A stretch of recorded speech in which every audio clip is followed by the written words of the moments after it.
Assalomu alaykum. Mana biz hozir Romitan tumani Buxoro viloyatidamiz. Bulg'or qalampiri orasiga limon ko'chatlari ekyapmiz. Hozir biz limon ko'chatlarini ekilish o'lchamlari va ularga suv berish me'yorlari haqida aytib o'tamiz.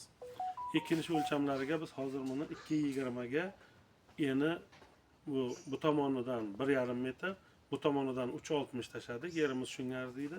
Shuning hisobidan 2,20 ga ko'chatlarni ekdik va ekish davrining o'zidayoq mana shakl berib, mana ko'chatlarimiz shaklni berib, mana birinchi shaklni berib, mana shoxlarini qoldirdik. Savol tug'iladi.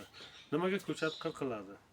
Avvalambor ko'chatni birinchi navbatda qirqishdan maqsad u tutib ketishi, rivojlanishi uchun novdalar kamaytiriladi va ikkinchi navbatda novdalar egilib yerga tegib qolmasligi kerak. Shu uchun qirqiladi. Mana tagida hozir havuz qilganmiz, suvni qanday solishni mana chelak bilan suv solib ko'rsatib beramiz. Suvni solayotganda mana to'g'ridan to'g'ri quyilmaydi suv tagiga.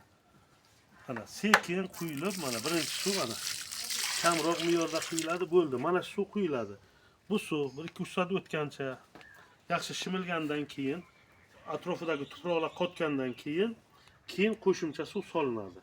Keyin to'ldiriladi. Yana aytib o'taman, birinchi marta solishga ko'pi bilan 2 litrcha suv solinadi. Mana yana bir bor ko'rsatib o'tamiz. Mana suv solayotganda ham suvning yo'nalishini o'zgartirib turiladi.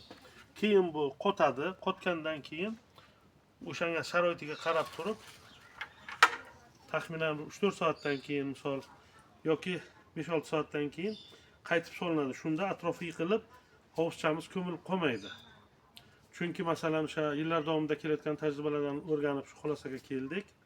Shuning uchun agar imkoni bo'lsa, shu ko'chatni ekayotganda solayotgan suvimizga ildiz orttiruvchi, misol karnavinmi, vigrutmi, shunga o'xshab ildiz orttiruvchi va kuchaytiruvchi oziqalardan qo'shgan ma'qul. Peshku limonchilik maktabi rahbari Nusrat Saidov. E'tiborlaringiz uchun rahmat.